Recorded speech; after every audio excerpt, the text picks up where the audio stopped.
I'll take my chances.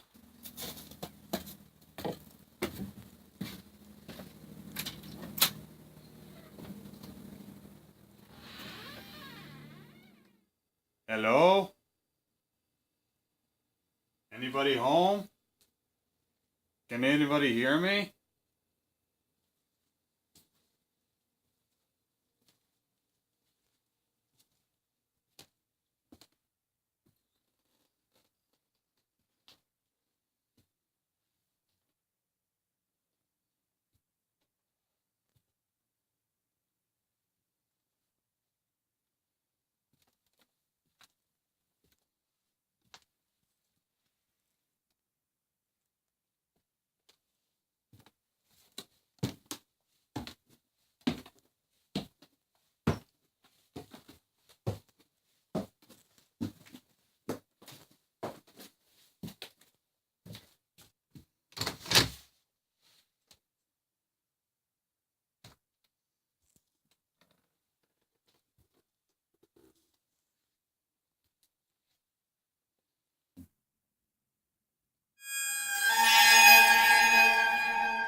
Welcome to my man cave, son.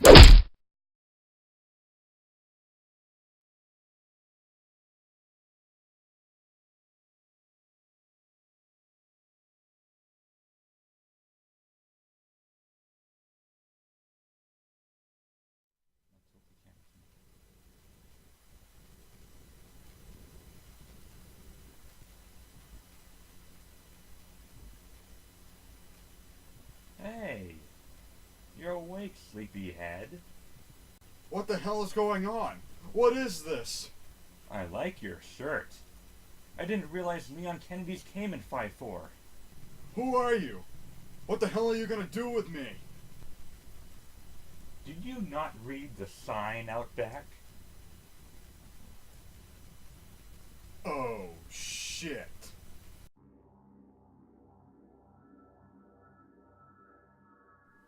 No, no, no, no, no, no, no, no, no, no, no, no, no, no, Yeah. no, no. Yeah. This is not happening. Yeah, it is happening. This is what you get for shopping on Craigslist, son.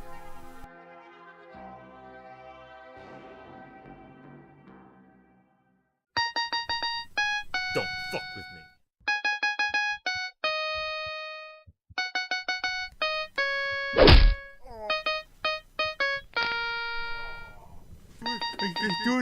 My balls.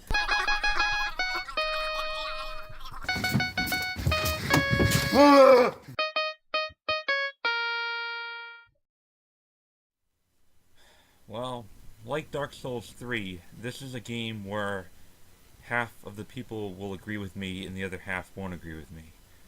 Um, Resident Evil 7, when I played through it, it made me realize that I am not a fan of Resident Evil, or at least not anymore. I'm a fan of survival horror games.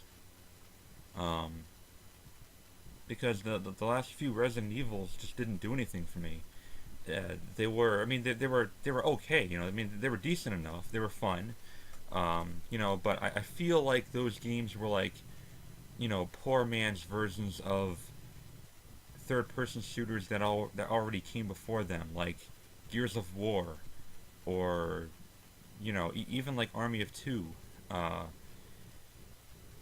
but yeah, that prompted Capcom's decision to go back and bring the series back to its roots in horror.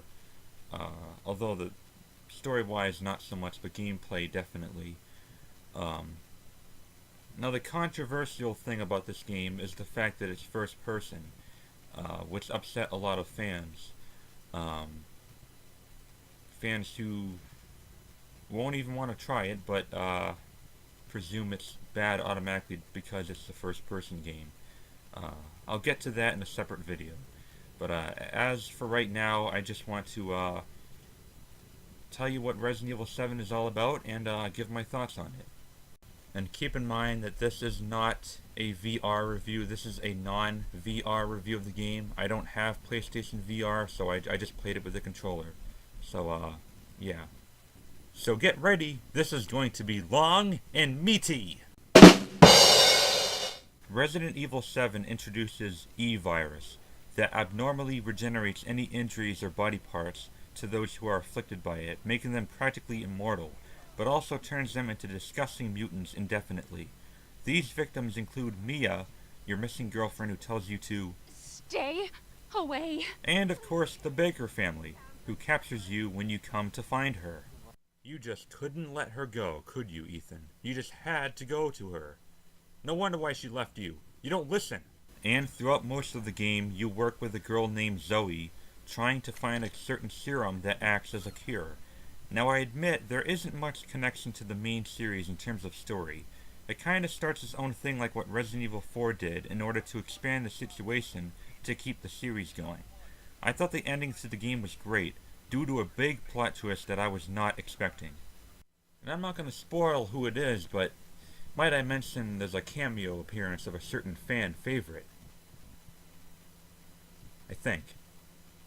The characters, especially the Bakers, are all very memorable, each one dangerous and menacing in their own way, and you eventually do find out why they have been acting so violent and dangerous this whole time. The voice work is kinda minimal, but also phenomenal from most of the cast, especially from main protagonist Ethan and Jack Baker. And unlike the rest of the series, there's no cheesy-ass dude bro dialogue. You know, it's nice to see the series go from Jill Sandwich to I knew you'd be safer if you landed on a butt to mother of balls, my life is awesome, to something that a regular person would actually say. Once in a while, especially near the end, the game will tend to deliver some really heavy emotional themes involving love and family, and that's something I've never seen in a Resident Evil game before. I mean, it has literally the most profound, powerful, and heartbreaking moment in any video game. Yeah. I'm not joking. I'm not being sarcastic. I'm being dead serious. Ethan? Hey, shh. I know. I'm not gonna hurt you. Hell, I never would have if I could have helped it. What do you mean? I'm no killer, son. Neither is Marguerite, nor my boy Lucas, or even Zoe here.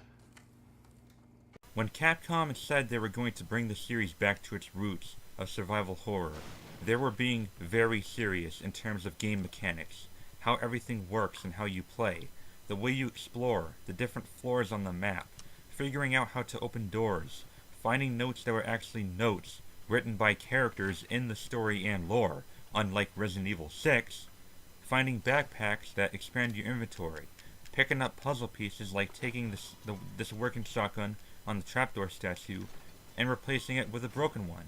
Sound familiar?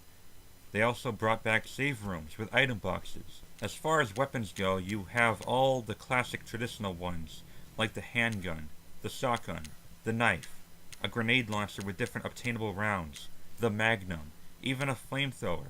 Ammo and healing items are especially scarce throughout most of the game, giving you a sense of alertness and forming strategies of who you should waste ammo on and when you should evade.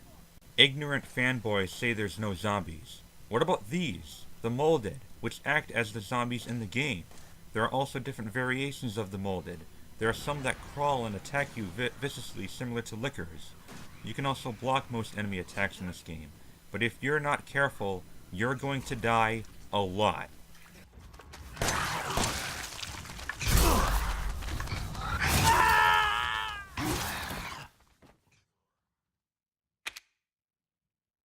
If you get low on ammo and meds, you can craft some using chem fluid that you find throughout the game.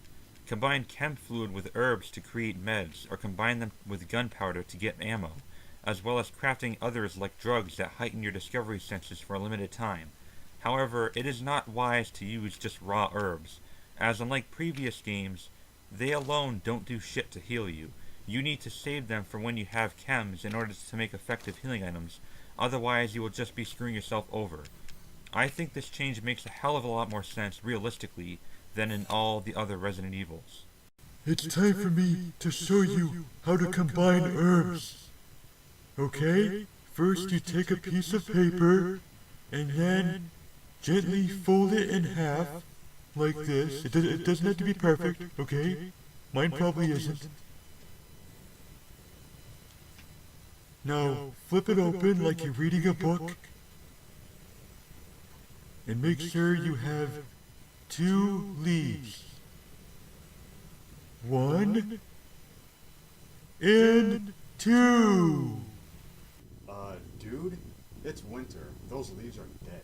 Shut up, Zach. I know what I'm doing, okay? Okay, now fold it like this. Oh, never mind. I fucked up. Let's try that again. Okay, even I make mistakes. There you go. Like squashing a fly, like this. Keep on squashing. Make sure they're combined. I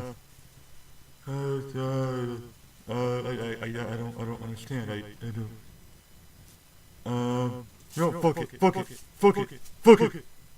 Do it my own way. Do it by hand. It's easier.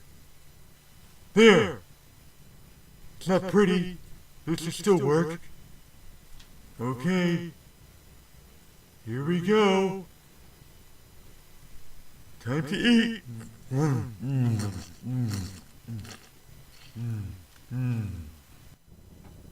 Dude, I really don't think you're supposed to eat them. Huh?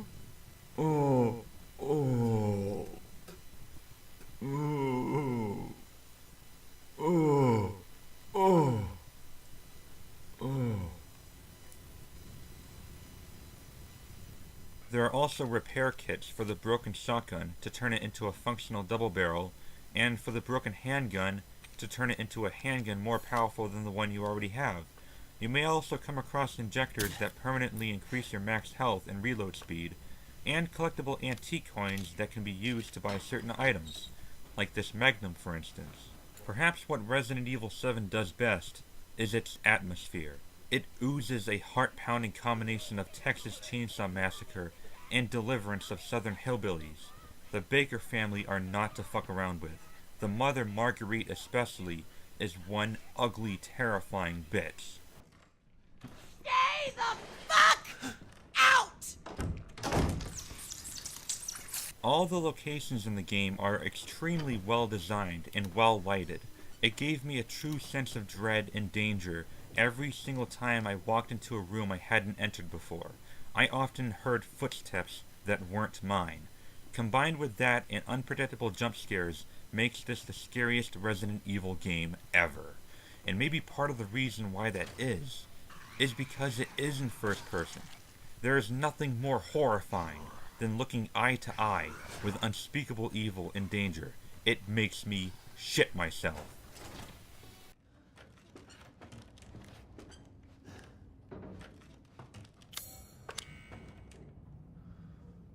Stay away.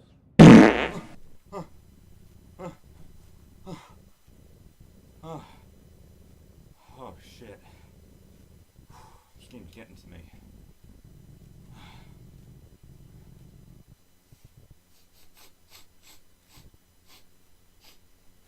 Oh shit.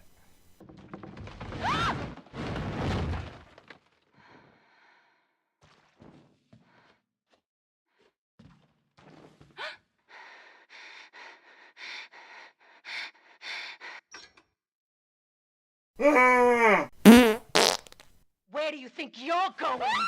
To the bathroom.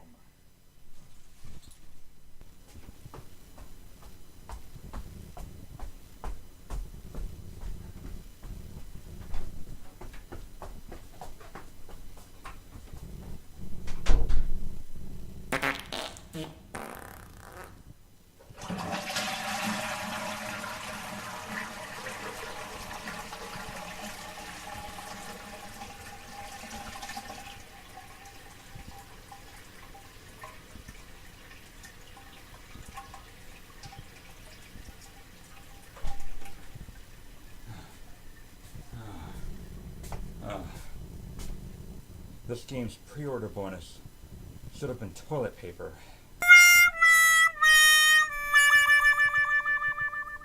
And now for the few things I don't like about the game.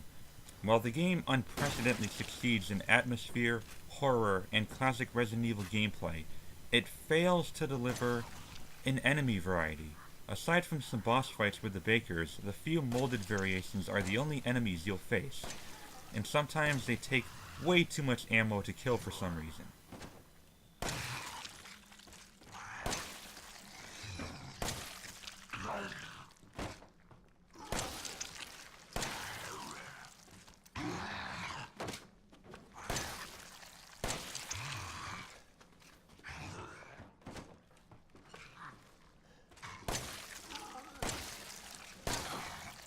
You wanna play rough? Okay.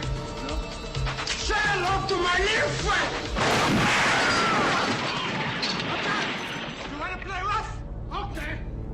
God. Okay. You like that? Man, and this is probably the biggest reason what kind of bummed me out about the game. Not the story, but the lack of just like the enemy varieties. I understand there are different variations of molded, but I would have loved to see like real lickers, you know, from Resident Evil 2, or like dogs. Like how can you not have dogs, man? What kind of Resident Evil game doesn't have dogs? Or like, you know, like hunters. Oh my god. Imagine how terrifying those guys would be in first person. We see them going after you, charging after you, jumping up, about to fucking slice your head off. Imagine how terrifying that would be in VR. What about giant snakes? You know? What about giant tarantulas? It's been so long since I've seen a real giant tarantula. It's probably like Resident Evil Code Veronica or something. Remake, but still, you know, like what happened to those, you know, giant beasts that you fight? You know, I miss that, and I hope that the next Resident Evil will have that. Oh, but they did bring back the bees. Remember the bees from the guest house in Resident Evil 1? They brought that back though. They brought back the bees. Don't tell Nicolas Cage. Oh, no, not the beast! Not the beast! Ah! And during the last couple of hours of the game, it slowly started dissolving from its horror, and it then became more of an action shooter.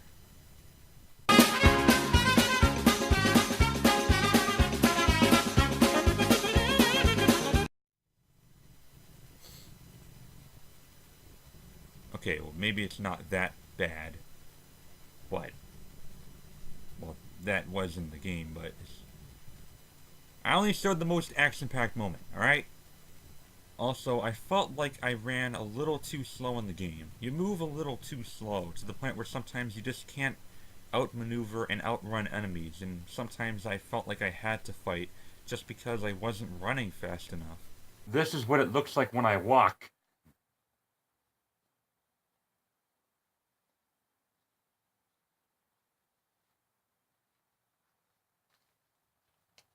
And this is how fast I run.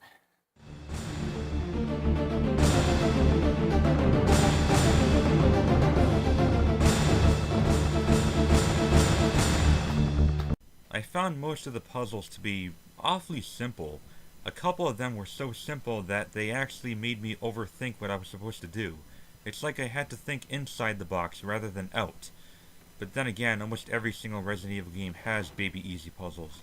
At least this one has puzzles, unlike the last few Resident Evil games we've gotten. But man, they really need to patch these insanely long load screens. There were times when I started twiddling my thumbs, or falling asleep looking at a mostly black screen. Hey, dude, wake up. The load screen is over. Press X. Oh. Ah! Oh, not again. Oh. Dude. And lastly, the game itself felt a little too short. Right here is a screenshot of my completion time for my first playthrough, and you'll see that I beat it in just over 9.5 hours. I retried nearly 24 times, and I found most of the antique coins, and I missed one file. I missed 1 out of 32 fucking files in the entire game.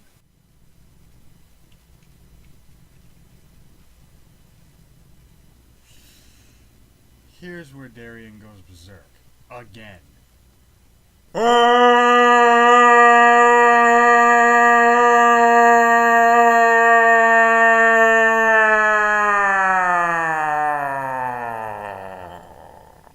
And lastly, there are some kind of weird things about the game. Not necessarily bad things about it, but just kind of like really weird, like why does this happen all the time? Like whenever my guy takes damage, why does he only heal his left arm even if he got bitten on the leg or something? It just looks kind of funny and just ridiculous.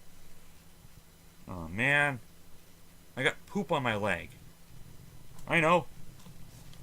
Better hand sanitize my left hand.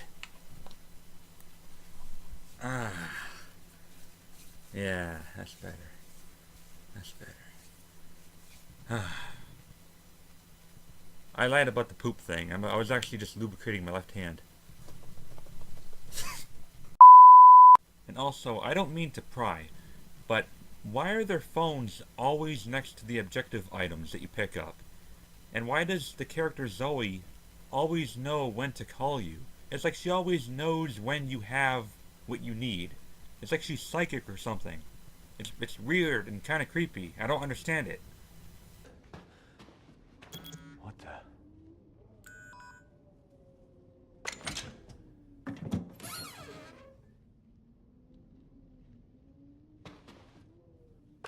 I think that's it.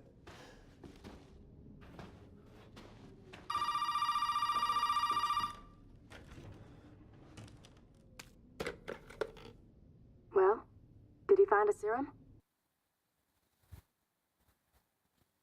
Hello? Hey, buddy. Could you bring me a flashlight? It's awfully dark in here.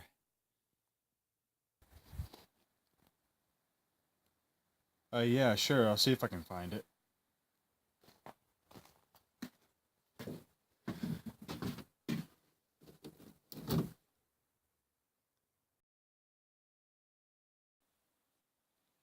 Yeah. Do you have the flashlight? I just picked it up in my hand, like right now. Good.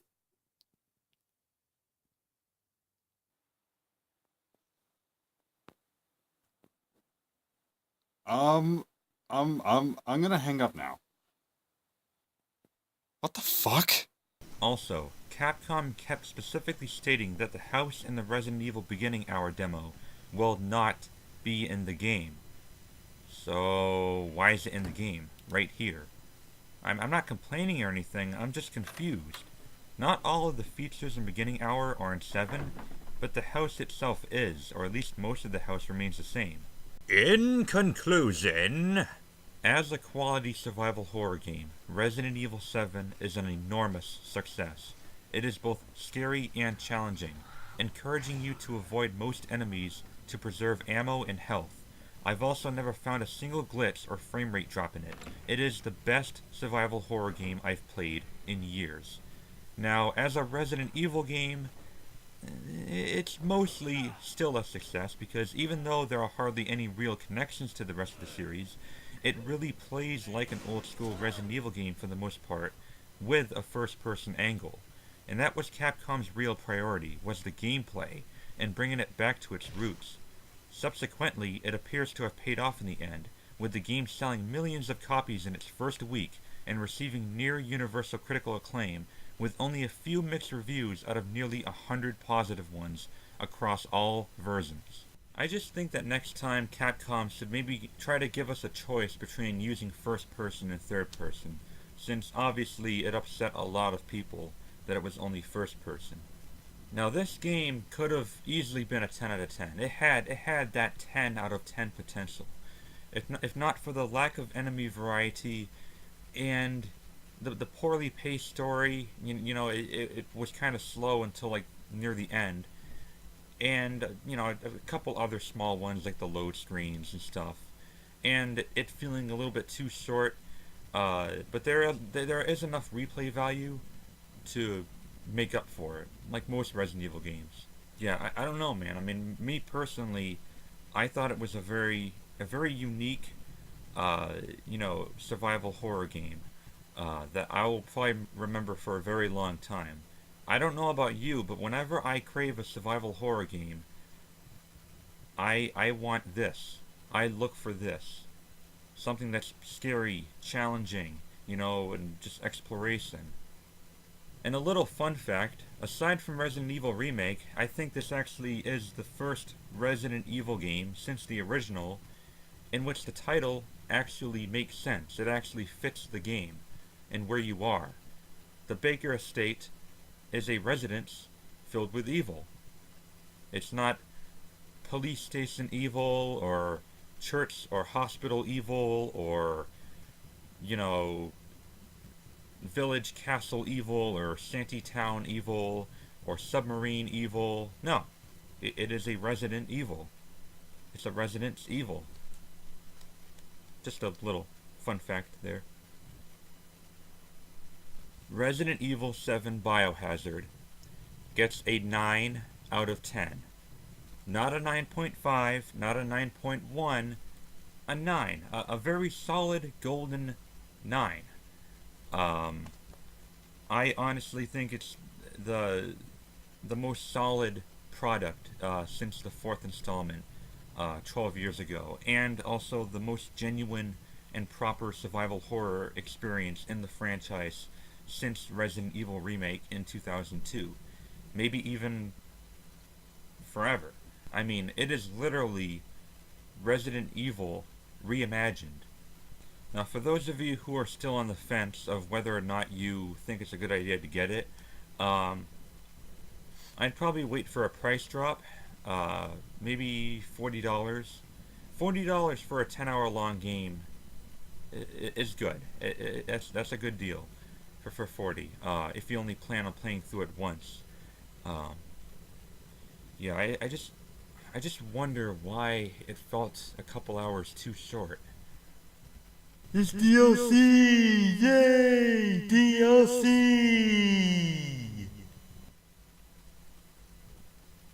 Oh yeah, that's why. Stay fucking tuned! The Gamer Gods!